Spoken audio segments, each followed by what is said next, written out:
Hi doctor. നമുക്ക് പുതുമക്കാരുണ്ടോ പ്രോഗ്രാമില്? പുതുമക്കാരുണ്ടോ? ഉണ്ട് doctor, പുതുമക്കാരൊക്കെ ഉണ്ട്. Okay okay okay. ഞാന് തുടക്കത്തില് ഒരു കാര്യം പറഞ്ഞുകൊണ്ട് ആരംഭിക്കുകയാണ്. നമ്മള് ഈ ആൽക്കഹോളിസം കൊണ്ട് വളരെ കഷ്ടപ്പെട്ട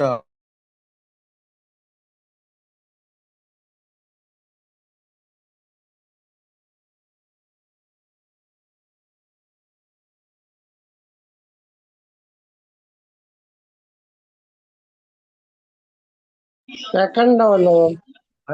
കേൾക്കുന്നുണ്ടോ? ഡോക്ടർ ഇപ്പൊ കേക്കണ്ട്. ഇടയ്ക്കൊന്ന് കട്ടായി ഇപ്പൊ ഡോക്ടർ. കേക്കണ്ട്. ഇപ്പൊ റേഞ്ചിലുള്ള കേക്കണ്ട്. ഇപ്പൊ കേൾക്കുന്നുണ്ട് ഡോക്ടർ. അവിടെ തന്നെ ക്ലിയർ ആണ്. ആ, ആളിൽ നിന്ന് ആ രോഗത്തിന്റെ ശക്തി എത്രമാത്രം അനുഭവിക്കുന്ന ഒരാളാണ്, അയാളിൽ നിന്നാണ് ആ രോഗചികിത്സ തുടങ്ങുന്നത്. വാസ്തവത്തിൽ പലപ്പോഴും ഒരു മദ്യാസക്തനെ കൂടെ ജീവിക്കുന്നവർ, അല്ലെങ്കിൽ സുഹൃത്തുക്കള്, അല്ലെങ്കിൽ ജോലി ചെയ്യുന്ന സ്ഥലത്തെ ആളുകൾ, അങ്ങനെ പല ആൾക്കാരും പറഞ്ഞ് പ്രലോഭിപ്പിച്ച് ഇങ്ങനെ ഒരു ചികിത്സയുണ്ട്, അല്ലെങ്കിൽ അതിന് അത് ശ്രമം നടത്തണം, എങ്ങനെയൊക്കെ പറഞ്ഞ് പ്രോത്സാഹിപ്പിച്ച് പ്രേരിപ്പിച്ച് പ്രലോഭിപ്പിച്ചൊക്കെയാണ് ഒരു സ്ഥലത്ത് എത്തിക്കുന്നത്. അവിടെ നിന്നും അയാൾ ആ ചികിത്സ സ്വീകരിക്കുമോ സ്വീകരിക്കാതിരിക്കുമോ എന്നൊക്കെയുള്ള കാര്യങ്ങൾ, അത് വളരെയധികം ദൗർഭാഗ്യകരമായ കാര്യമാണ്. ലക്കാണ് അവിടെ, ലക്ക്, ഭാഗ്യം, വെറും ഭാഗ്യം കൊണ്ട് മാത്രം.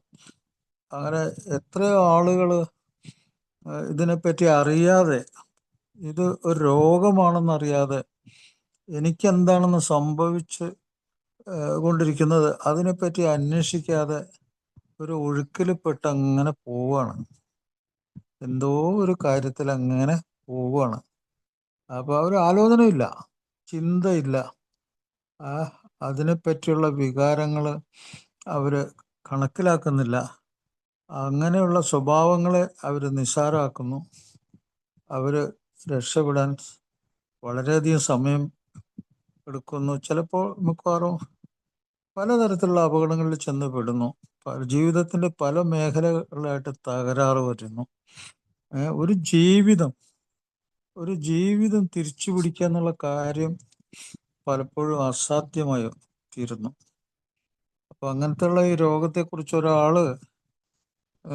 രക്ഷപ്പെട്ട ഒരാൾ പറയുന്ന കുറെ വാക്കുകൾ പറയാൻ, തീയിൽ കുരുക്കുക എന്ന് പറയുന്നത്. തീയിൽ കുരുക്കുക, തീയിലാണ് വളരുന്നത്. അതിൽ നിന്ന് രക്ഷപ്പെടാനായിട്ട് ചിരിക്കുക, മിക്കപ്പോഴും കുറച്ചധികമായിട്ട്. ബുദ്ധിയുള്ള മനുഷ്യരുടെ ബഹുമാനത്തിന് പാത്രീഭൂതനാകുക, അതായത് ബുദ്ധിയുള്ള മനുഷ്യർ പറയുന്നൊക്കെ കേൾക്കുക. കുട്ടികളിൽ നിന്ന് വാത്സല്യം ലഭിക്കുന്നത് ഇഷ്ടപ്പെടുക, അതായത് അവർ ഇന്നസെൻസസ്, എപ്പോഴും നുണ പറയാതിരിക്കാന്നർത്ഥം. എപ്പോഴും നുണ പറഞ്ഞുകൊണ്ട് നടക്കാതെ അവനവനോട് സത്യസന്ധത, കുട്ടികളെ പോലെ നിഷ്കളങ്കത, കുട്ടികളുടെ വാത്സല്യം ലഭിക്കുന്നത് പോലെ വിമർശിക്കുന്നവരുടെ സത്യസന്ധതയ്ക്ക് വിധേയനാകുക. മദ്യാസക്തനെ വിമർശിക്കാത്ത ആൾക്കാരുണ്ടാവില്ല, പക്ഷെ മദ്യാസക്തൻ അതിനുള്ള മറുപടി എന്താണ്? കൂടുതൽ അവരെ വിമർശിക്കുക, അവരെ ഉപദ്രവിക്കുക, അവരെ അടിക്കുക. അപ്പോൾ അദ്ദേഹം പറയുന്ന വിമർശിക്കുന്നവരുടെ അവരുടെ സത്യസന്ധതയ്ക്ക് വിധേയനാവുക. അവർ സത്യമാണ് പറയുന്നത്, പക്ഷെ അതിനെ അംഗീകരിക്കുക. തെറ്റായ സുഹൃത്തുക്കളുടെ വഞ്ചനയെ അതിജീവിക്കുക. ഒരു മദ്യാസക്തനീളം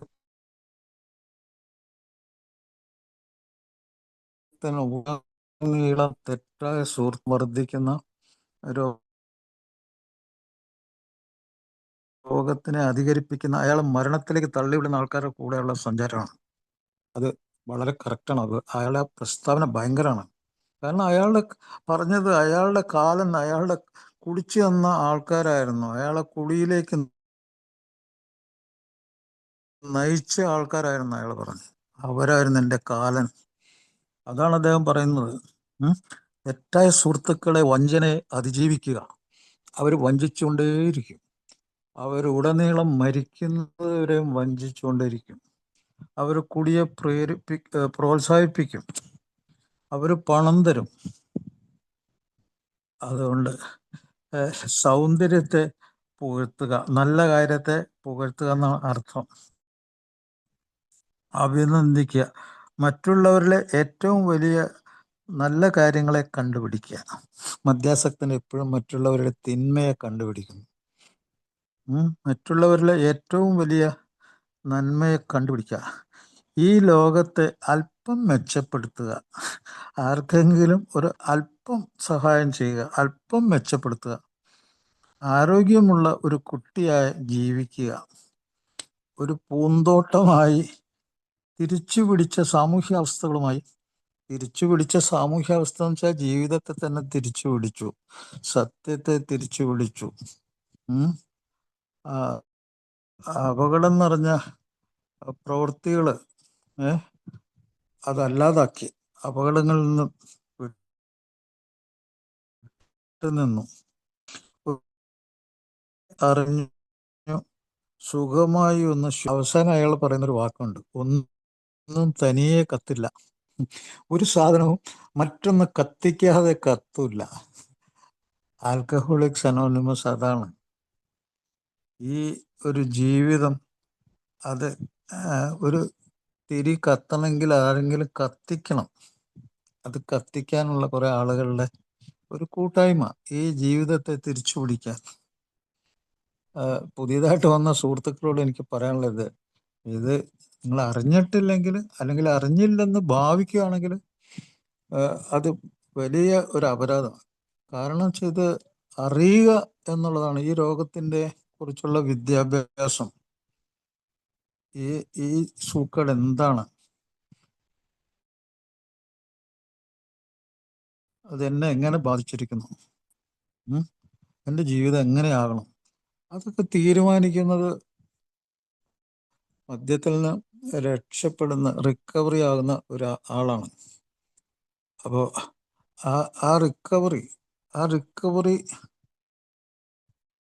ഭയങ്കരമായിട്ടുള്ള ഒരു ബുദ്ധിമുട്ടുള്ള കാര്യമാണെന്ന് പ്രാർത്ഥനയിൽ പറയുന്നുണ്ട്.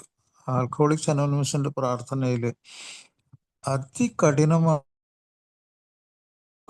ആ പരിപാടി എന്നുള്ളത്. തുടക്കത്തിൽ തന്നെ ആ പ്രാർത്ഥന തുടക്കത്തിൽ അങ്ങനെ പറയാൻ കാരണം എന്താണ്?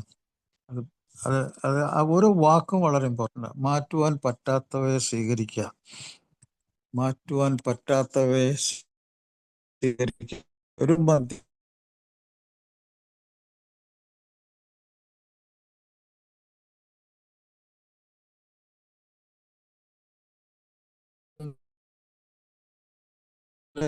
സ്വഭാവത്തില്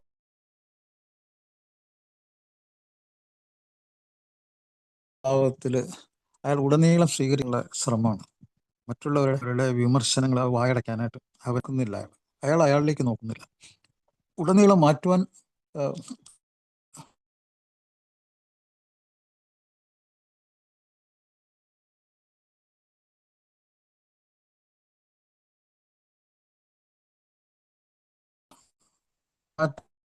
പറ്റാത്തവയെ സ്വീകരിക്കാൻ അയാൾക്ക് സാധിക്കാനായിട്ട് ശ്രമിക്കുന്നില്ല. അപ്പൊ മാറ്റുവാൻ എന്താ മനസ്സ്? അയാളെ സംബന്ധിച്ചിടത്തോളം ചുറ്റും എല്ലാം വിമർശനങ്ങളാണ് അയാളെക്കുറിച്ച്. അയാളുടെ സ്വഭാവത്തെ വർണ്ണിക്കുക, അയാളുടെ വീഴ്ചകളെ എടുത്തു കാണിക്കുക, ഇതൊക്കെ എല്ലാവരും ചെയ്യുന്ന പരിപാടികളാണ്. കാരണം എന്നറിയോ? മറ്റുള്ളവരെ വിമർശിക്കുകയും അവര് സ്വഭാവത്തെക്കുറിച്ച് സംസാരിക്കുകയും ചെയ്യുന്നതിൻ്റെ കാരണം അവരുടെ കാഴ്ചപ്പാടിൽ ഇയാൾ ഒരു സാധാരണ മനുഷ്യൻ, അയാളുടെ അന്തേടിത്തരം, തെമ്മാടിത്തരം, തോന്നിയാസം, ഈ 3 വാക്കാണ് അവർ ഉപയോഗിക്കുന്നത്. അതൊക്കെ കൊണ്ടാണ് ഇയാൾ ഇങ്ങനെ ആകുന്നത്. അല്ല, ഇപ്പോൾ നമ്മുടെ അടുത്തുള്ള ഒരാൾ എപ്പോഴും പറയും, മദ്യം കഴിച്ചാൽ വയറ്റിൽ കിടക്കണം. മദ്യം കഴിച്ചാൽ വയറ്റിൽ കിടക്കുമോ? കിടക്കില്ല. അത് കൂടുതൽ അളവിൽ വേണം തോന്നും. അത് വയറ്റിൽ കിടന്നിട്ടല്ല കുഴപ്പമുണ്ടാക്കണം, അത് തലച്ചോറിൽ ചെന്നിട്ടാണ് കുഴപ്പമുണ്ടാക്കുന്നത്. അതെല്ലാവരും അറിയണം. ആ വിദ്യാഭ്യാസം ഇല്ലാത്ത ഒരാൾ ആ വിദ്യാഭ്യാസം ഇല്ലാത്ത ആയിരക്കണക്കിന് ലക്ഷക്കണക്കിന് ആൾക്കാരുണ്ട്, കോടിക്കണക്കിന് ആൾക്കാരുണ്ട്. മദ്യം കഴിച്ചാൽ വയറ്റ് കിടക്കണം. എന്തൊരു പ്രസ്താവന അത്! മദ്യം സ്വഭാവത്തെ മാറ്റി മാനസിക രോഗം ഉണ്ടാക്കുന്ന ഒരു പരിപാടിയാണെന്നുള്ളതാണ് ലോകാരോഗ്യ സംഘടന പറയുന്നത്. മദ്യം യൂസ് ഡിസോർഡർ, മദ്യത്തെ ഉപയോഗിച്ചുകൊണ്ട് മുന്നോട്ട് പോകുന്ന ഒരാൾ മാനസിക രോഗത്തിന് വിധേയനാക്കപ്പെടുന്നു, പെരുമാറ്റ രോഗത്തിന് വിധേയനാക്കപ്പെടുന്നു. ഇത് ഞാൻ വെറുതെ അങ്ങ് പറയുകയല്ല. ലോകാരോഗ്യ സംഘടന, വേൾഡ് ഹെൽത്ത് ഓർഗനൈസേഷൻ പറയുന്നു അത് വല്ലപ്പോഴും മിക്കപ്പോഴും കൂടെ പിന്നെ കുടുകൂട സ്ഥിരമായി മുന്നോട്ട് മുൻഗണന വെച്ച് പിന്നെ വളരെ ശക്തിയേറിയ ഓർമ്മക്കേടിൽ നുണ പറഞ്ഞുകൊണ്ട് അങ്ങനെ മുന്നോട്ട് അളവ് കൂട്ടി അങ്ങനെ ജീവിക്കുന്നു. അങ്ങനെ പോകുന്ന മദ്യപാന രോഗം ആ യൂസ് ഡിസോർഡർ ക്രമമില്ലാതാക്കും, ജീവിതത്തിന് ക്രമമില്ലാതാക്കും, ശരീരത്തിൻ്റെ പ്രവർത്തനത്തിന് ക്രമം ഇല്ലാതാക്കും, തലച്ചോറിലെ സ്വഭാവങ്ങൾക്ക് ക്രമമില്ലാതാക്കും. ഡിസോർഡർ. അപ്പോൾ ആ ക്രമമില്ലായ്മയെ മാറ്റിയിട്ട് അവിടെ ക്രമം ഉണ്ടാക്കുക. അല്ലാതെ മദ്യം വയറ്റിക്കിടക്കട്ടെ എന്ന് വിചാരിച്ചാൽ ഒരിക്കലും സാധിക്കില്ല. മദ്യം വയറ്റിൽ നിന്ന് പോയിട്ട് രക്തത്തിൽ കൂടി സഞ്ചരിച്ച് തലച്ചോറിലും ശരീരത്തിലെ എല്ലാ അവയവങ്ങളിലും കയറി ഇറങ്ങി പണി നടത്തും.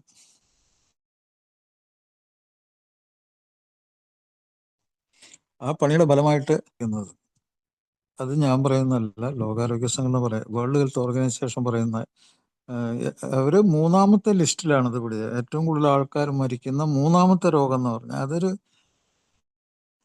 അതൊരു ഇളവ് കൊടുത്തേക്കുക. അത് കാരണം വെച്ചാൽ ലോകത്തിലെ എല്ലാ ഗവൺമെൻറ്റുകളും പണം ഉണ്ടാക്കുന്നത് മദ്യം വിറ്റിട്ടാണ്. എല്ലാ വലിയ രാജ്യങ്ങൾ, വികസിത രാജ്യങ്ങളും വികസിച്ച് കഴിഞ്ഞ രാജ്യങ്ങളും ഈവൻ മിഡിൽ ഈസ്റ്റ് പോലെയുള്ള മദ്യം നിഷേധിച്ച സ്ഥലങ്ങളിലും മദ്യം വിറ്റ് പൈസ ഉണ്ടാക്കുന്നുണ്ട് അവർ. അപ്പം മദ്യം അത് ഒരു വലിയ വരുമാനമാണ്. അപ്പം ഒരിക്കലും ഈ ലോകത്ത് മദ്യം നിരോധിച്ചിട്ട് മദ്യപാനം നിർത്താം എന്ന് വിചാരിക്കുന്ന ആരെങ്കിലും ഉണ്ടെങ്കിൽ അത് ഒരിക്കലും സാധിക്കുന്ന കാര്യമല്ല, അസാധ്യമാണ്, അസാധ്യമായ കാര്യമാണ്. അപ്പോൾ അവിടെയാണ് ഈ പ്രസക്തമായിട്ടുള്ള ഈ പ്രാർത്ഥന, ഏറ്റവും പ്രസക്തമായിട്ടുള്ള ഒരു പ്രാർത്ഥനയാണത്. ജീവിക്കാനായിട്ട് എന്താണ് മാറ്റുവാൻ പറ്റാത്തവയെ ഈ ഇവിടെ മുഴുവനും മദ്യപാനം നിർത്തിയിട്ട് ഞാൻ കുടി നിർത്താം എന്നുള്ള ആ ഒരു ആശയമായിട്ട് നടക്കാൻ പാടില്ല. പക്ഷെ നമ്മളെ മാറ്റേണ്ടത് നമ്മളാണ്. നമ്മുടെ ജീവിതം ഇരിക്കുന്നത് നമ്മുടെ തലച്ചോറിലും നമ്മുടെ ശരീരത്തിലും നമ്മുടെ സ്വഭാവത്തിലാണ്. The brain, the body and the behaviour. ഈ 3 ബിയും തമ്മിൽ ഭയങ്കര ബന്ധമുണ്ട്. അത് ആദ്യമായിട്ട് പ്രോഗ്രാമിൽ വന്ന ഏതെങ്കിലും ഒരാളുണ്ടെങ്കിൽ ഞാൻ വീണ്ടും പറയുന്നു, മദ്യം വയറ്റിൽ കിടക്കുമല്ല, അത് മുഴുവനും തലച്ചോറിലും ശരീരത്തിലും സ്വഭാവത്തിലുമായിട്ട് കൂടി അങ്ങനെ അത് മുന്നോട്ട് വളരുന്ന രോഗമായിട്ട് മാറുകയാണ്. അതുകൊണ്ട് ആ വിദ്യാഭ്യാസം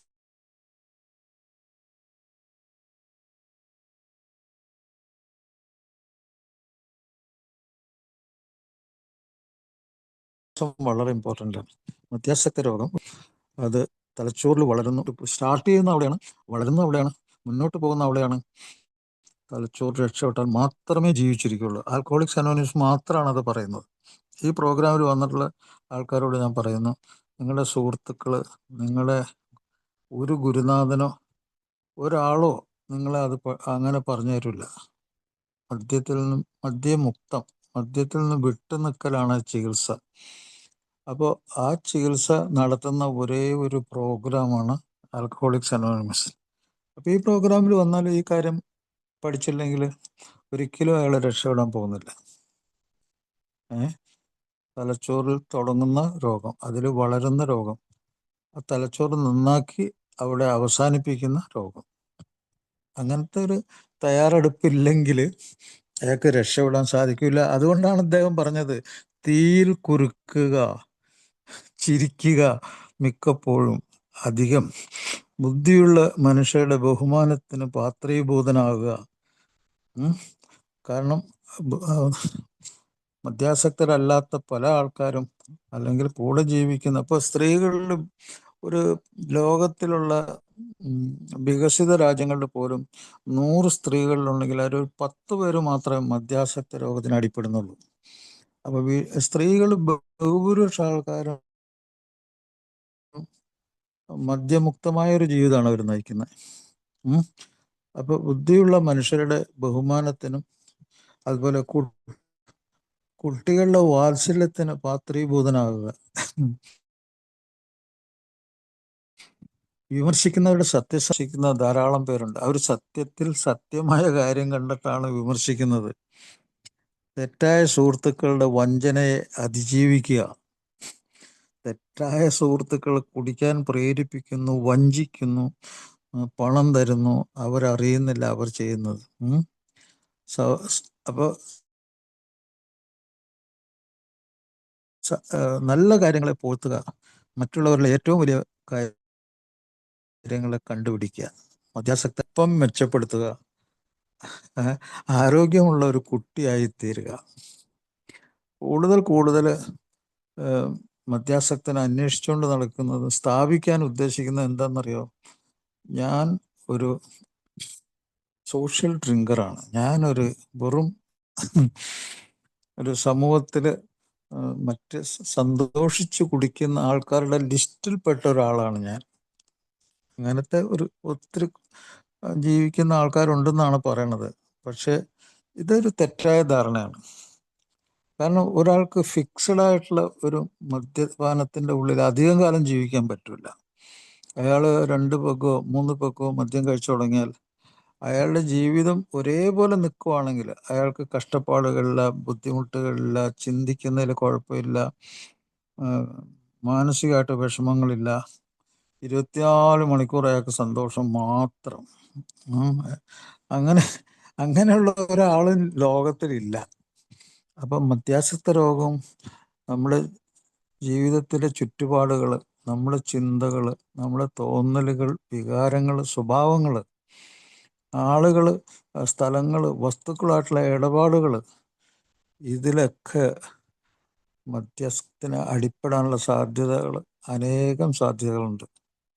ആ സാധ്യതകൾ വളരുമല്ലാതെ അത് പുറകോട്ട് പോകില്ല. അങ്ങനെ ലോകത്ത് ഇന്നേ ഒരു 2 പെഗ് കഴിച്ചിട്ട് ഒരു ആയുഷ്കാലം മുഴുവൻ ജീവിച്ച ആളുകളില്ല എന്ന് പറയാം.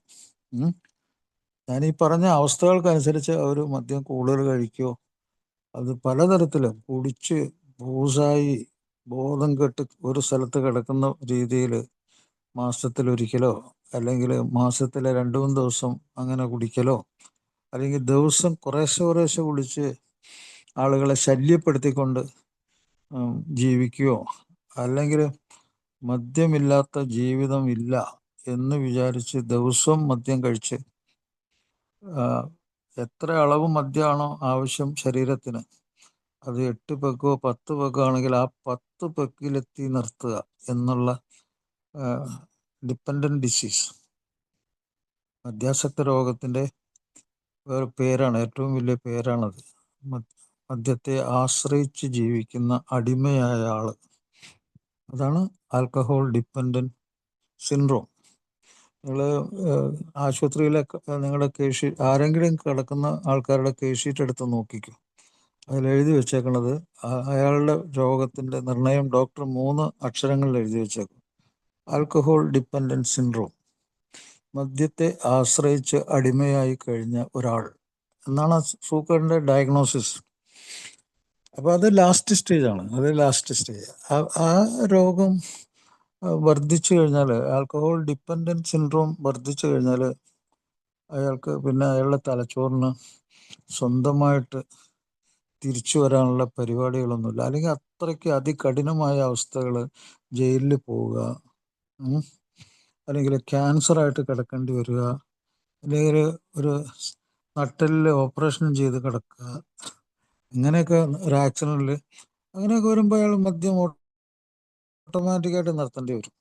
പക്ഷെ അവിടെ അയാൾ ആരെങ്കിലും ഉണ്ടെങ്കിൽ സംഘടിപ്പിക്കും അതൊക്കെ. അപ്പോൾ അങ്ങനത്തെ അവസ്ഥയിലൊക്കെ പോകും.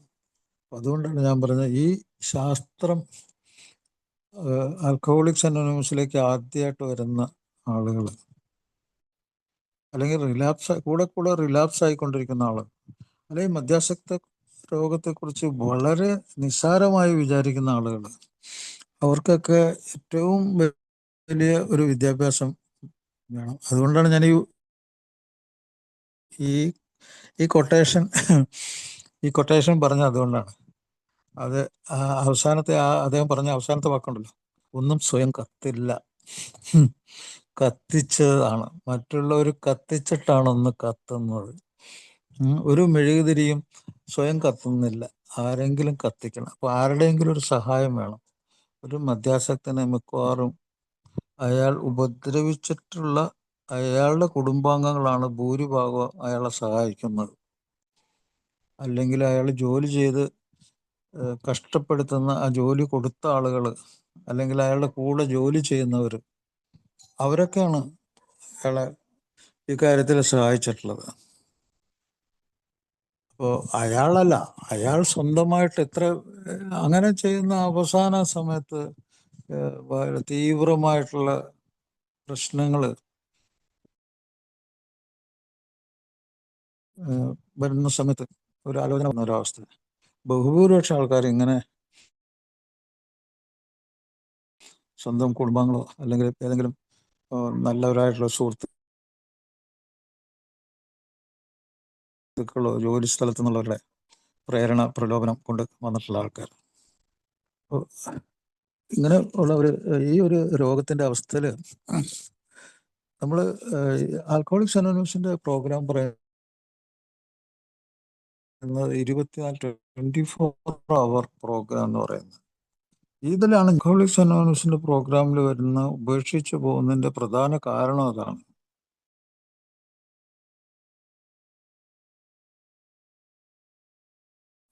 അയാൾ ഞെട്ടുന്നതും ഇതാണ്. കുറിച്ചുള്ള അറിവ് പ്രോഗ്രാമിൽ കിട്ടുന്നത് അനുഭവങ്ങളും ശക്തിയും പ്രതീക്ഷയും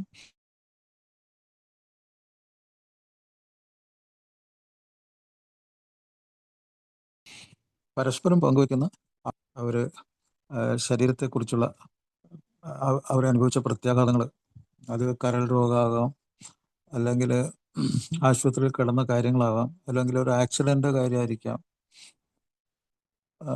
എത്രയോ, അല്ലെങ്കിൽ ക്യാൻസറിൻ്റെ കാര്യമായിരിക്കാം, അല്ലെങ്കിൽ ഒറ്റപ്പെട്ട കാര്യമായിരിക്കാം, അല്ലെങ്കിൽ മാനസിക രോഗാവസ്ഥകളായിരിക്കാം, അല്ലെങ്കിൽ സാമൂഹ്യ ബന്ധങ്ങളിൽ വന്ന തകരാറ്, അയാൾ ഉപേക്ഷിക്കപ്പെട്ട അവസ്ഥകളായിരിക്കാം. അങ്ങനെ പല കാര്യങ്ങളും അനുഭവങ്ങളിൽ കൂടി അവർ പറയുന്നുണ്ട്. അതൊക്കെ ആ അനുഭവങ്ങൾ സത്യസന്ധമായി കേൾക്കാൻ മിക്ക ആളുകൾക്കും കഴിയാറില്ല തുടക്കത്തിൽ. കാരണം വെച്ച് കഴിഞ്ഞാൽ അവർ ഇത് വിചാരിക്കുന്ന ഇതെന്തോ ഒരു ട്രെയിനിങ് നടത്തി പരിശീലിപ്പിച്ച് സാക്ഷ്യം പറയുന്ന എന്തോ ഒരു പരിപാടിയാണ്. അതെല്ലാം നുണകളാണ്, അതിൽ വിശ്വസിക്കാൻ പറ്റില്ല എന്നൊക്കെ ഉള്ള. അതുകൊണ്ട് പ്രോഗ്രാം വലിച്ചെറിഞ്ഞു പോയ എത്രയോ ആൾക്കാരുണ്ട്. അവരൊക്കെ അതിദയനീയമായിട്ട് മരിച്ചു പോയിട്ടുണ്ട് പല ആൾക്കാരും. ഈ പ്രോഗ്രാമിൽ എത്തുന്ന സമയത്ത് തന്നെ കരൾ രോഗം ബാധിച്ച് അങ്ങേയറ്റത്തെ അവസ്ഥയിൽ നിന്ന് ആൾക്കാർ പോലും പ്രോഗ്രാമിൽ ശരിയായിട്ട് അറ്റൻഡ് ചെയ്തിട്ടുണ്ടെങ്കിൽ രക്ഷപ്പെട്ടിട്ടുണ്ട്.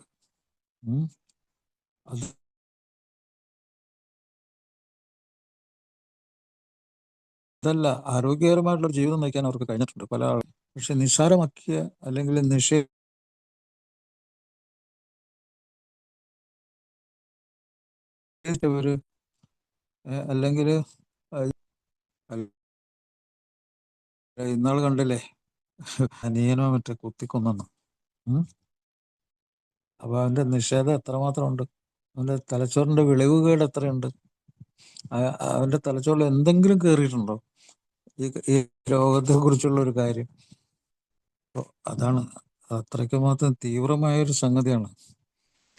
അപ്പോൾ പ്രോഗ്രാമിൽ വന്ന ഒരാള് അനുഭവങ്ങളും ശക്തിയും പ്രതീക്ഷയും സത്യസന്ധമായിട്ട് തന്നെ അത് കേൾക്കുക, അത് ഒരു രോഗാവസ്ഥയെക്കുറിച്ചുള്ള ഒരു തുറന്ന മനസ്സ് പറയുന്ന കാര്യങ്ങളാണ്.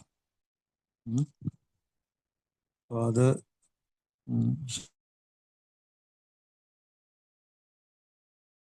ശരീരത്തെക്കുറിച്ചുണ്ട്, മാനസിക രോഗങ്ങളെക്കുറിച്ച്, മാനസിക സംഘർഷങ്ങൾ, ഉറക്കമില്ലായ്മ, അപസ്മാരം വന്നത്, അങ്ങനെ ഒത്തിരി ഒത്തിരി കാര്യങ്ങൾ. അതൊക്കെ വഴിയേ നിങ്ങൾക്ക് മനസ്സിലാവും തോന്നുന്നു. അല്ലെങ്കിൽ ഈ അനുഭവങ്ങൾ പറയുന്ന സുഹൃത്തുക്കളുടെ അടുത്തുനിന്ന് അതൊക്കെ പിടികിട്ടണം.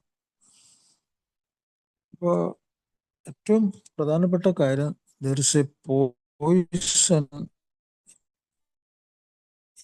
in the body, there in the mind, there is a poison in act. അപ്പൊ എവിടെയൊക്കെ വിഷം കയറിയത്? മദ്യാസക്ത രോഗം ഒരു വിഷാംശം കലർന്നൊരു സാധനം ശരീരത്തിൽ കയറി കൂടുമ്പോഴുള്ളൊരു ഒരു പരിപാടിയാണത്. ആ വിഷാംശം ഞാൻ പറഞ്ഞില്ലേ, എല്ലാ അവയവങ്ങളെയും ബാധിക്കുന്ന പ്രധാനമായിട്ട് തലച്ചോറിൽ കൂടിയാണ് തുടങ്ങുന്നത്. അപ്പോൾ പോയിസൺ ഇൻ യുവർ ബോഡി, ശരീരത്തിലേക്ക്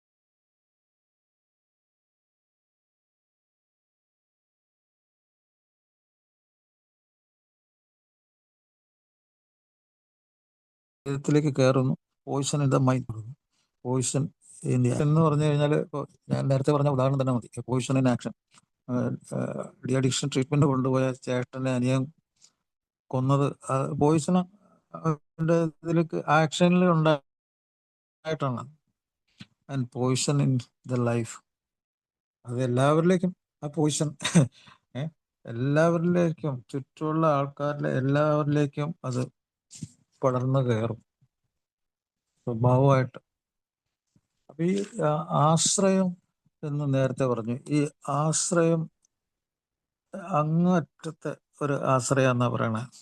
അത് മനുഷ്യ ശരീരത്തിലുള്ള കോശങ്ങള്, ആ കോശങ്ങൾ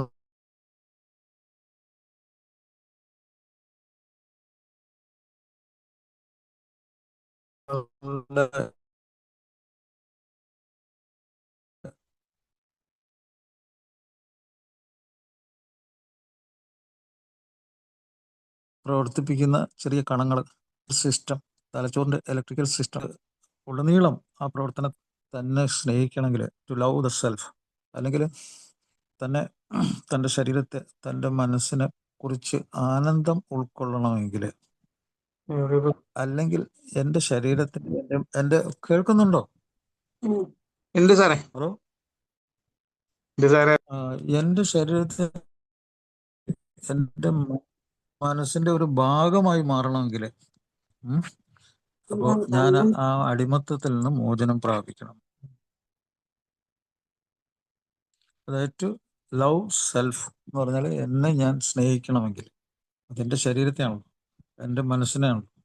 അപ്പോൾ ടു എൻജോയ് സെൽഫ്, എൻ്റെ ആ ശരീരത്തിലുള്ള സന്തോഷം, ആനന്ദം ഞാൻ അനുഭവിക്കണമെങ്കിൽ, ഞാൻ അതിൻ്റെ ഒരു ഭാഗമാകണമെങ്കിൽ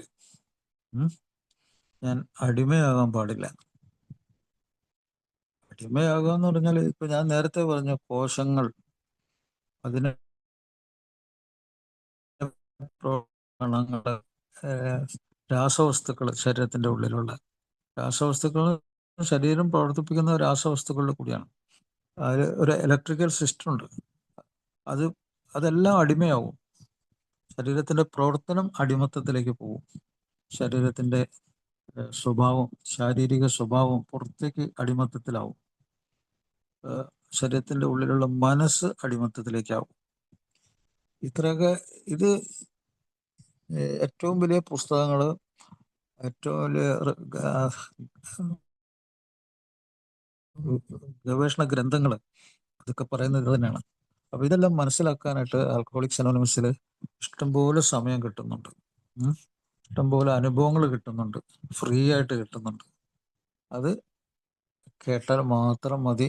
അവിടുത്തെ ഏറ്റവും പ്രധാനപ്പെട്ട ഈ കാര്യങ്ങളൊക്കെ നമ്മൾ ഉൾക്കൊണ്ടു കഴിഞ്ഞാൽ നമുക്ക് രക്ഷപ്പെടാൻ പറ്റും. തീർച്ചയായിട്ടും എത്ര ആളുകൾ, ലക്ഷക്കണക്കിന് ആളുകൾ പ്രോഗ്രാമിൽ കൂടി ജീവിതത്തെ തിരിച്ചു പിടിച്ചിട്ടുണ്ട്. അവർക്ക് ഞാൻ നേരത്തെ പറഞ്ഞ പോലെ ആ സുഹൃത്ത് പറഞ്ഞില്ലേ, ആ ജീവിതം കളഞ്ഞിട്ട് പുതിയ ജീവിതത്തെ തിരിച്ചു പിടിക്കാൻ അവർക്ക് കഴിഞ്ഞിട്ടുണ്ട്. അപ്പോൾ ഇതിൽ മറ്റൊരു കാര്യം കൂടി, ഒരു ഇത് വേറൊരാൾ പറഞ്ഞ അനുഭവങ്ങളാണ്. ഇത് എൻ്റെ സ്വന്തമല്ല. ഞാൻ മദ്യാസക്ത രോഗത്തിൽ നിന്ന് രക്ഷപ്പെട്ട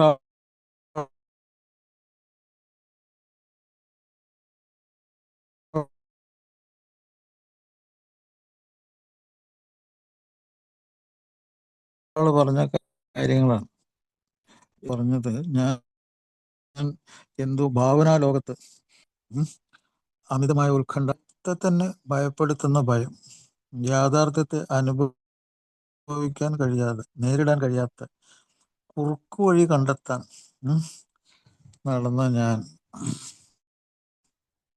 എനിക്ക് തോന്നിയത് ഇത് ഒരു മാനസികമായ സ്വയംഭോഗം, മാസ്റ്റർബേഷൻ എന്ന് പറയണ അയാൾ പറഞ്ഞു, മാനസികമായ ഒരു സ്വയംഭോഗത്തിൻ്റെ തുല്യമുള്ള പരിപാടിയാണ്. അങ്ങനെ നടക്കുന്ന സമയത്ത് യഥാർത്ഥത്തിലായിട്ടുള്ള ഒരു ശരീരമില്ല, ഒരു വെറും യാഥാർത്ഥ്യമില്ലാത്ത ഒരു ഭാവന, ഒരു ഭാവന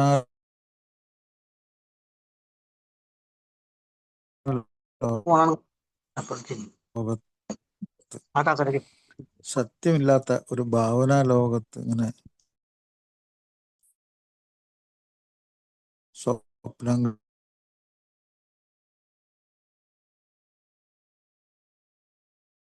കണ്ട് അങ്ങനെയൊക്കെ അവിടെ യാഥാർത്ഥ്യമില്ല, ഈ ഭാവന മാത്രമേ ഉള്ളൂ.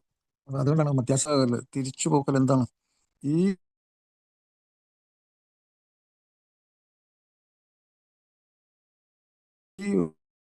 ഒരു ഭാവനാ ലോകം തനിക്ക് കിട്ടുന്നു എന്നുള്ള നടത്തുന്നത്. അല്ലെങ്കിൽ എല്ലാത്തിൻ്റെ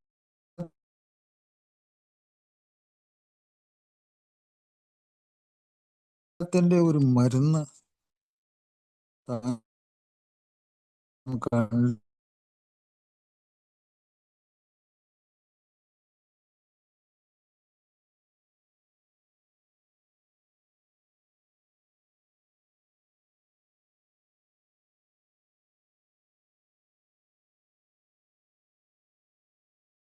കണ്ടുപിടിച്ച ഈ സംഗതിയാണെന്നുള്ള ഒരു ആന്തരികവും മാനസികമായ കാര്യങ്ങൾ ഡോക്ടറെ വാക്കിനാൽ ഇടയ്ക്ക് പറയാൻ കട്ടായി അപ്പൊ പോണ്ട്. അയാൾക്ക് പേറേണ്ടി വരുന്നതും കണ്ടത് ഇതൊന്നും ഞാൻ മനസ്സിലാക്കി.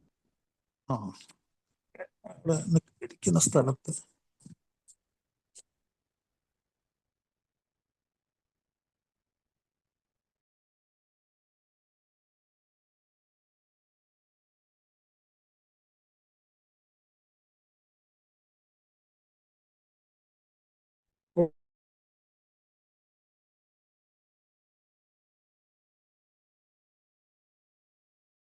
കേൾക്കാൻ പറ്റുന്നുണ്ട്. ഹലോ ഹലോ ആ ഇപ്പൊ കേൾക്കാം.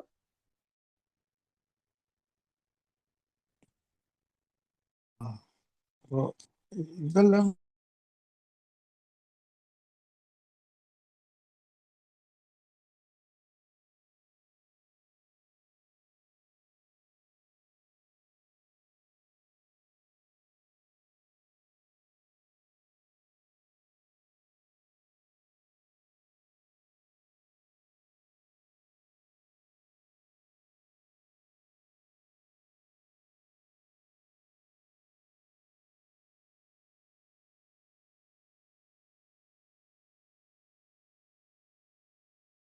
ഡോക്ടറെ മൈക്ക് മ്യൂട്ടായി.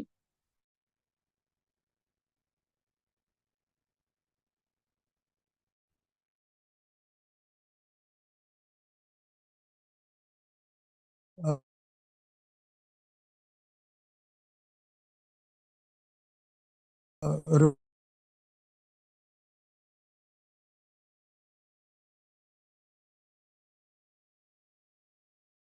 ഒരു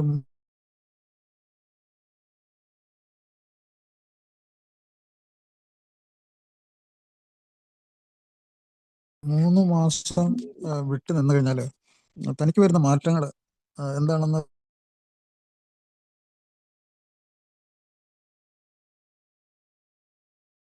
ഒരാൾക്ക് സ്വയം മനസ്സിലാക്കാൻ പറ്റും. അയാളുടെ സ്വഭാവത്തിൻ്റെ പഴയ സ്വഭാവത്തിൽ നിന്ന് അയാൾക്ക് എന്താണെന്ന്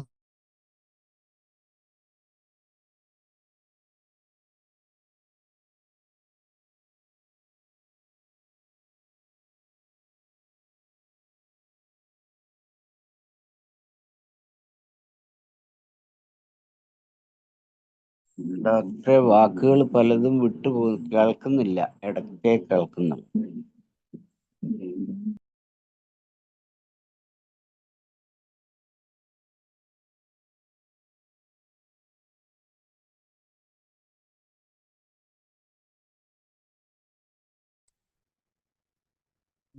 ഇപ്പോൾ കേൾക്കുന്നുണ്ടോ? ആ, ഹലോ? ഇപ്പൊ കേൾക്കുന്നുണ്ടോന്ന് ചോദിച്ചത് കേട്ടു. ആ ശരി. ഇടയ്ക്ക് വാക്കുകൾ കേൾക്കുന്നില്ല. ഇടയ്ക്ക് കട്ടായി പോകുന്നുണ്ട് ഡോക്ടറെ. ഇടയ്ക്ക് റേഞ്ച് കട്ടാവുന്നുണ്ട്, വിട്ട് കേൾക്കുന്നുണ്ട്. ഇപ്പൊ കേൾക്കാം. അല്ല, ഇവിടെ റേഞ്ചിന്റെ എന്തോ ഒരു പ്രശ്നം ഉണ്ടെന്ന് തോന്നുന്നു, അതായിരിക്കും. ഇപ്പൊ ഞാൻ ക്ലിയർ ആയി കേൾക്കാം. ആ, ഞാനൊന്നുകൂടി നോക്കട്ടെ. ഇവിടുത്തെ പ്രത്യേകതയാണത്. ആദ്യകാലം മുതൽക്കുള്ളൊരു പ്രത്യേകതയാണ്. ഇവിടെ റേഞ്ച് ഇങ്ങനെ മാറി കളിച്ചോണ്ടിരിക്കും. ഇതിന് കഴിഞ്ഞ പ്രാവശ്യമൊക്കെ എങ്ങനെ ഉണ്ടായിരുന്നു? ഇടയ്ക്ക് ഉണ്ടാവാറുണ്ട് ഡോക്ടർ. ഇപ്പൊ ക്ലിയർ ആയി കേൾക്കാം. ഇപ്പൊ നിൽക്കുന്ന സ്ഥലം റേഞ്ച് ഉണ്ട് ഡോക്ടർക്ക്. ഓക്കെ. ആ, അപ്പോൾ നമ്മൾ ഈ 24 hour പ്രോഗ്രാം, അത് പുതുമക്കാരോട് ഞാൻ പറയാം. 24 hour പ്രോഗ്രാം എന്ന് പറഞ്ഞാൽ ഈ 3 മാസം ഓരോ ദിവസങ്ങളായിട്ട് കണക്കാക്കുക. അതിൻ്റെ ഗുണം എന്താണെന്ന് വെച്ചാൽ തലച്ചോറിൽ പുതിയ കോശങ്ങൾ,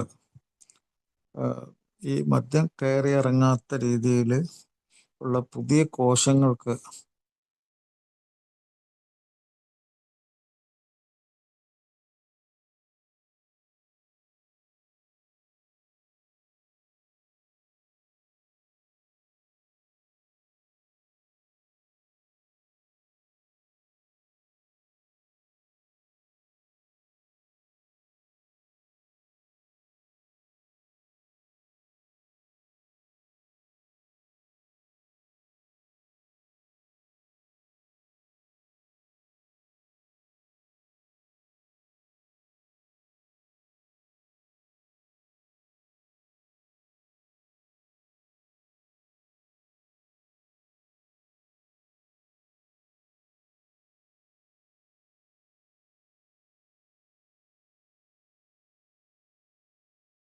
ഹലോ ഡോക്ടറെ, ഇപ്പൊ ഒന്നും കേൾക്കുന്നില്ല.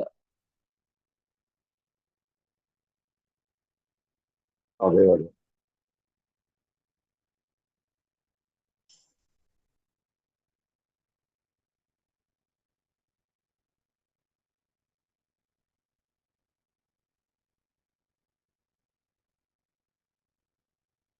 ഹലോ ഡോക്ടറെ.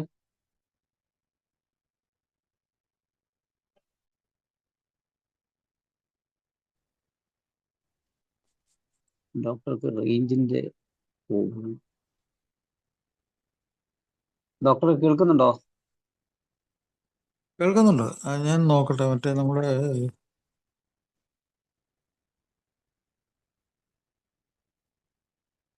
വൈഫൈ കണക്ട് ചെയ്തിട്ടുണ്ട്, പക്ഷേ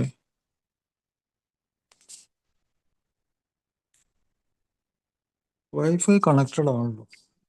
ഇപ്പൊ ക്ലിയർ ഉണ്ട് ഡോക്ടറെ. ഇപ്പൊ ക്ലിയർ ആയിട്ട് കേൾക്കാം സാറേ. ശരി. അല്ല, ഇടയ്ക്കിടയ്ക്ക് ഇങ്ങനെ പറയുമ്പോഴേ എനിക്ക് തോന്നുന്നത് എന്താണ് കാര്യം എന്ന് പിടികിട്ടുന്നില്ല. അപ്പോൾ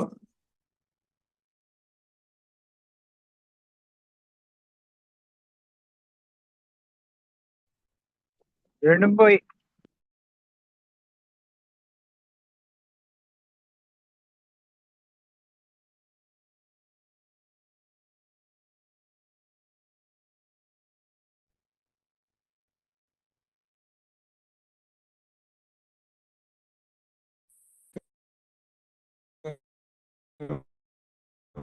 കേൾക്കാൻ പറ്റുന്നുള്ളത് ഞാൻ പറയാം. എന്നതിന്റെ കാരണം എന്ന് വെച്ചാല് ഇപ്പൊ ഒരു കേൾക്കാം സാറേ. ഇത്ര നേരം കേട്ടിരുന്നില്ല, ഇപ്പൊ കേൾക്കുന്നുണ്ട്.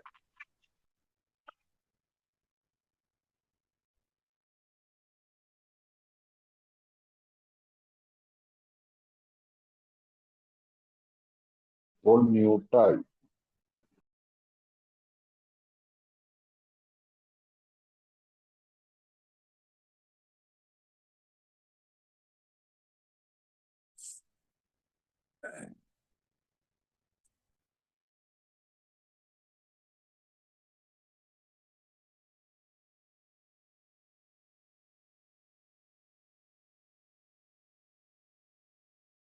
സാറേ കേൾക്കുന്നില്ല.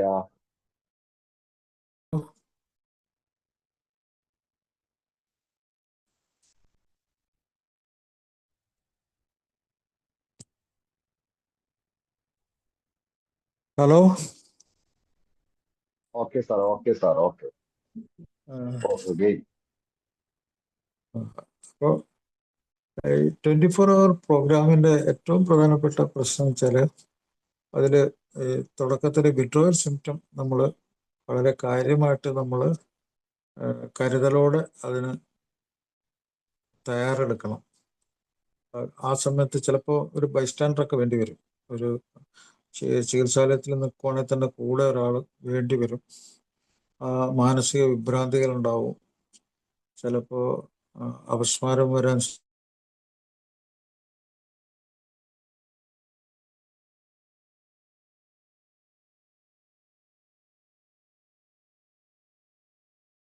സാധ്യത ഉണ്ട്.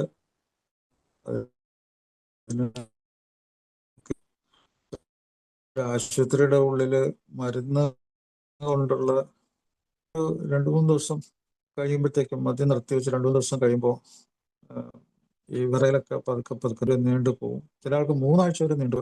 എത്രമാത്രം തലച്ചോറിനെ ബാധിച്ചു, ഈ കാര്യങ്ങളൊക്കെ അനുസരിച്ചാണ്. അപ്പൊ അങ്ങനെയുള്ളവർ ശരിക്കും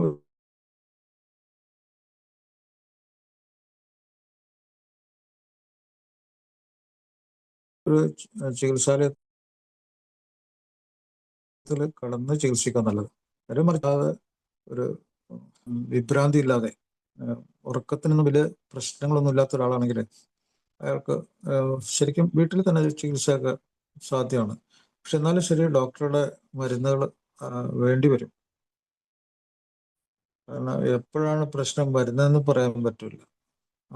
ഇങ്ങനെ ഷോർട്ട് ഇന്റർവെൻഷൻ എന്ന് പറഞ്ഞാൽ ഇടയ്ക്കുള്ള ഇടപെടൽ. അങ്ങനെ ഒരു 2-3 ആഴ്ച വീതം അധികം പൈസയൊന്നും ഇല്ലാത്ത ആളുകൾക്ക് ഔട്ട് പേഷ്യൻ്റായിട്ട് മരുന്ന് കഴിക്കാം. അങ്ങനെ ഔട്ട് പേഷ്യൻ്റായിട്ട് മരുന്ന് കഴിച്ചാൽ വിഡ്രോവൽ നിന്ന് കഴിഞ്ഞാൽ വിട്ടുനിൽക്കൽ പരിപാടി മുന്നോട്ട് കൊണ്ടുപോയാൽ അയാൾക്ക് ശരിക്കും മാനേജ് ചെയ്യാൻ പറ്റും.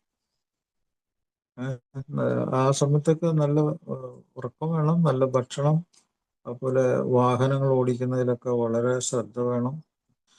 പിന്മാറ്റ ലക്ഷണമുള്ള സമയത്ത് വാഹനം ഓടിക്കാനേ പാടില്ല. അത് വളരെ കൃത്യമായിട്ട് ഞാനിപ്പോ 1-2 പേരെ ഇങ്ങനെ ചികിത്സിച്ച അവരോട് വണ്ടി ഓടിക്കരുതെന്ന് പറഞ്ഞ ആൾക്കാർ വണ്ടിയൊക്കെ ഓടിച്ചു. അപ്പൊ ഇങ്ങനെ വീട്ടുകാരുടെ സപ്പോർട്ടോടു കൂടി വീട്ടിൽ നിന്ന് ചികിത്സിക്കുന്നത് പൈസ ഇല്ലാത്ത ആളുകൾക്ക് വളരെ നല്ലൊരു എളുപ്പമാർഗമാണ്. അത് പരീക്ഷിച്ച പല ആൾക്കാരും ഈ മാർഗത്തിൽ കൂടി ഞാൻ പല ആൾക്കും മരുന്ന് ഓൺലൈനായിട്ടൊക്കെ മരുന്ന് അയച്ചു കൊടുത്ത് പല ആൾക്കാരും അത് പരീക്ഷിച്ച് ഒരു സത്യസന്ധമായിട്ട് ചികിത്സ ചെയ്ത് പല ആൾക്കാരും അങ്ങനെ ഇപ്പോൾ ചില ആൾക്കാർ 90 ദിവസമൊക്കെ സോബറായ ആൾക്കാരുണ്ട്. അപ്പൊ ഞാൻ എല്ലാവർക്കും ശുപാർശ ചെയ്യില്ല.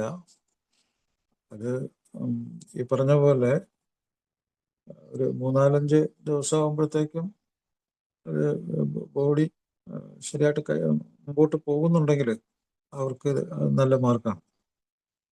മറ്റൊന്ന് പറയാനുള്ളത്, എനിക്ക് ഈ കരൾ രോഗത്തിൻ്റെ കാര്യം ഒരു നല്ല പരിശോധന ഇല്ലാതെ കണ്ടുപിടിക്കാൻ പറ്റില്ല. പല ആൾക്കാരും ഈ കരൾ രോഗം ടെസ്റ്റ് ചെയ്യുന്നത് രക്തം പരിശോധിച്ചിട്ട് മാത്രമാണ്.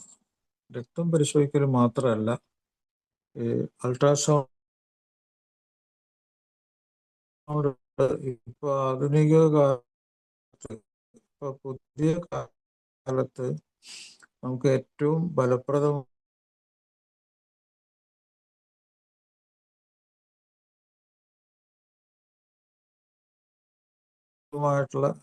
ഒരു സംഗതിയാണ് ഒരു അൾട്രാസൗണ്ട്. ഈ അൾട്രാസൗണ്ട് കൊണ്ട് നമ്മൾ വയറ് പരിശോധിക്കുമ്പോൾ വളരെയധികം ഫാറ്റി ലിവർ, അതുകൂടാതെ പൊണ്ണത്തടി ഉള്ളവർക്കും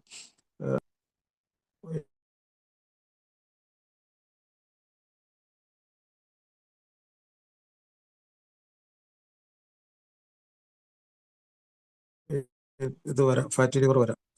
കാർബോഹൈഡ്രേറ്റ്, മധുരം ഉള്ള പലഹാരങ്ങൾ, ട്രൈഗ്ലിസറൈഡ് എന്ന് പറഞ്ഞ അങ്ങനത്തെ അവസ്ഥ ഉണ്ടാകാം. അത് ഫാറ്റി ലിവർ ഉണ്ടാക്കാം. അപ്പോൾ ഈ ഫാറ്റി ലിവർ ഗ്രേഡ് 1, ഗ്രേഡ് 2, അത് ശരിക്കും ഭക്ഷണ നിയന്ത്രണം, മദ്യപാനം ഒഴിവാക്കൽ, പിന്നെ ചില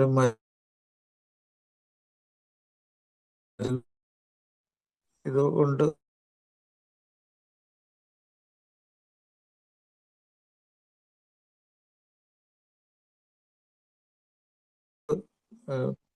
പഴയ രീതിയിലേക്ക്, രോഗമില്ലാത്ത അവസ്ഥയിലേക്ക് തന്നെ തിരിച്ചു കൊണ്ടുവരാൻ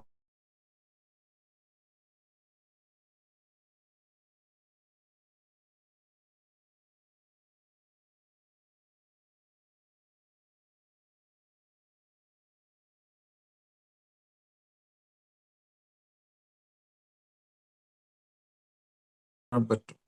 അത് ഗ്രേഡ് 1, ഗ്രേഡ് അവസ്ഥയിലേക്ക് മദ്യപാനം നടത്തി. കാരണം അത്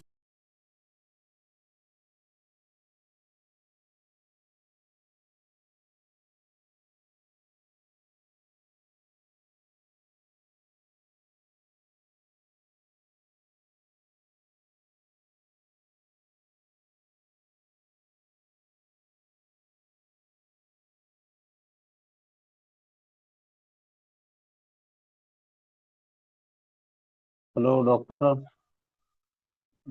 മൈക്ക് മ്യൂട്ടായി. ഡോക്ടർക്ക് റേഞ്ചിന്റെ നല്ലോണം പ്രോബ്ലം ഉണ്ട്.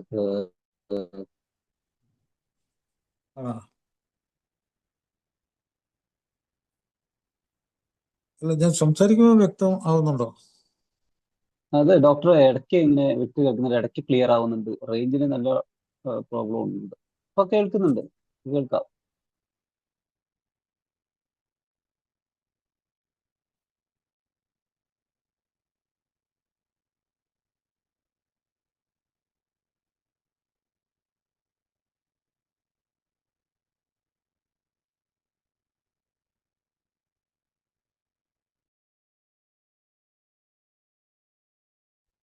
ഉം.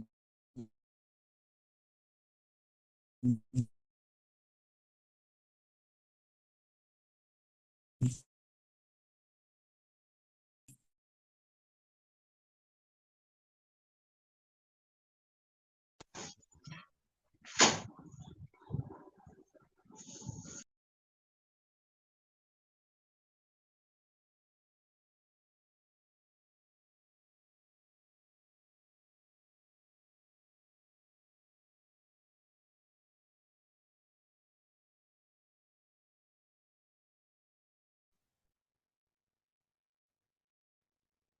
Hello, hello.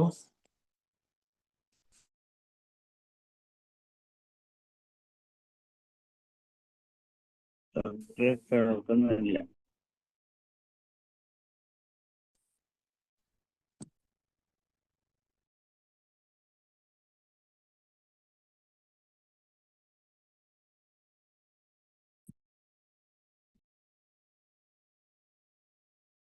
എന്ത് പറ്റിയെന്നുള്ളത്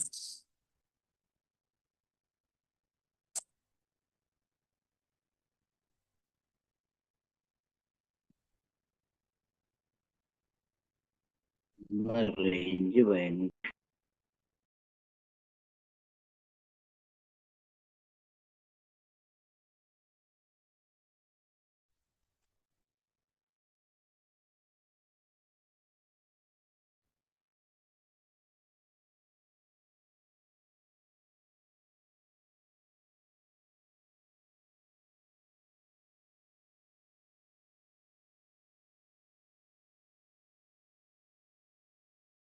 നിങ്ങൾ പറയുന്ന ഹലോ കേൾക്കുന്നില്ലേ? കുറെ സമയം കേട്ടിട്ടില്ല ഡോക്ടറെ. ഇല്ല, അത് മനസ്സിലായി. അത് നിങ്ങൾ പറഞ്ഞപ്പോൾ ഞാനത് നോക്കിയതാ. ഇപ്പൊ കേൾക്കുന്നുണ്ടോ? ഇപ്പോൾ കേൾക്കുന്നുണ്ട് സാറേ, ഇപ്പോൾ ഓക്കെ. കേൾക്കാം. ആ തുടർച്ചയിൽ മുറിഞ്ഞു പോകും. ആ എനിക്ക് എന്താന്ന് ഒരു പിടി കിട്ടുന്നില്ല. കാരണം വൈഫൈ കണക്റ്റഡ് ആണ്. ഇവിടെ വൈഫൈ ഉണ്ട്. പിന്നെ റേഞ്ച് ഇങ്ങനെ മാറിക്കൊണ്ടിരിക്കുന്നു. കാലാവസ്ഥയുടെ കുഴപ്പമായിരിക്കും. ഓക്കെ, അപ്പോൾ ഞാൻ നിർത്തുവാണ്. ഇപ്പോൾ ഈ ലിവർ സിറോസ് വരാതിരിക്കാനായിട്ട് നമ്മൾ നേരത്തെ തന്നെയുള്ള ചികിത്സ ചെയ്യണം. ബ്ലഡ് പരിശോധിച്ചാൽ മാത്രം പോരാ. ഈ ലിവർ ഫങ്ഷൻ അൾട്രാസൗണ്ടിൻ്റെ സഹായത്തോടു കൂടി നോക്കുവാണെങ്കിൽ ഒത്തിരി ഗുണമുണ്ട്. കാരണം നമുക്ക് രണ്ടാമത് അത് വീണ്ടും ഒരു മരുന്ന് കഴിച്ചതിന് ശേഷം വീണ്ടും പരിശോധിച്ച് നോക്കിയാൽ മാറ്റം നമുക്ക് വളരെ ശ്രദ്ധേയമായ മാറ്റം നമുക്ക് കാണാൻ പറ്റും. അപ്പോൾ അത് നമുക്ക് ഒരു ആത്മവിശ്വാസം തരും. നമ്മളെ ചികിത്സ വളരെ ഫലിക്കുന്നുണ്ട്, എനിക്ക് മാറ്റം ഉണ്ടെന്നുള്ള ഒരു ആത്മവിശ്വാസം. അപ്പോൾ അതിനൊരു കുഴപ്പം കൂടിയുണ്ട്. ഇങ്ങനെ ഒരു ആത്മവിശ്വാസം ഉണ്ടായി കഴിഞ്ഞിട്ട് ചില ആൾക്കാർ കരൾ സുരക്ഷിതമായാൽ ജീവിതം സുരക്ഷിതമായി എന്ന് വിചാരിച്ച് അത് മുമ്പോട്ട് പോയാൽ അപകടമാണ്. കാരണം മധ്യാസക്ത രോഗം തുടക്കം കരളിലല്ല, അത് തലച്ചോറിൽ ആണ് തുടങ്ങുന്നത്. അത് മറക്കാതിരിക്കണം. കരൾ ടെസ്റ്റ് ചെയ്തപ്പോൾ ഒക്കെ നോർമലായെന്ന് വിചാരിച്ച് രോഗത്തിനുള്ള ചികിത്സ ആയെന്ന് വിചാരിക്കാൻ പറ്റില്ല. പക്ഷെ ഇങ്ങനെയുള്ള ചികിത്സ കൊണ്ട് ഈ പരിശോധന നടത്തുകയും ലിവർ സിറോസ് ഇല്ല എന്ന് ഉറപ്പുവരുത്തുകയും ചെയ്താൽ അത് വേറൊരു തരത്തിൽ ഒരു വലിയ ഭീകരമായ മരണകാരണമാകുന്ന രോഗത്തിൻ്റെ അവസ്ഥയിൽ നിന്ന് നമുക്ക് വിട്ടു നിൽക്കാൻ പറ്റും. അതുകൂടാതെ ഈ അൾട്രാസൗണ്ട് ചെയ്യുമ്പോൾ പാൻക്രിയാസ് എന്ന് പറഞ്ഞ അവയവമുണ്ട്. പാൻക്രിയാസിന് രോഗം ബാധിച്ചാൽ മധ്യാസക്ത രോഗത്തിലുള്ള പാൻക്രിയാറ്റൈറ്റിസ് പെട്ടെന്ന് മരണം ഉണ്ടാവും. അപ്പോൾ അതിനൊക്കെ നമുക്ക് ഈ 24 മണിക്കൂർ വിട്ടുനിൽക്കൽ പ്രോഗ്രാം ഏറ്റവും കൂടുതൽ സഹായിക്കുന്ന ഒരു രോഗാവസ്ഥയാണ് പാൻക്രിയാറ്റൈറ്റിസ്. പാൻക്രിയാറ്റൈറ്റിസ് വന്നു കഴിഞ്ഞാൽ മണിക്കൂറുകൾ, ദിവസങ്ങൾക്കുള്ളിൽ വളരെ ക്രിട്ടിക്കലാണ്. അപ്പോൾ ഒരിക്കൽ കൂടി ഇന്ന് ഈ പ്രശ്നങ്ങളൊക്കെ ഉള്ളതുകൊണ്ട് ഞാൻ പ്രോഗ്രാം നിർത്തുകയാണ്. നമുക്ക് ഉത്തരം പറയാൻ പറ്റുമെങ്കിൽ, നിങ്ങൾ എന്തെങ്കിലും ചോദ്യങ്ങളുണ്ടെങ്കിൽ ഞാൻ ഉത്തരം പറയാൻ ശ്രമിക്കാം. Thank you.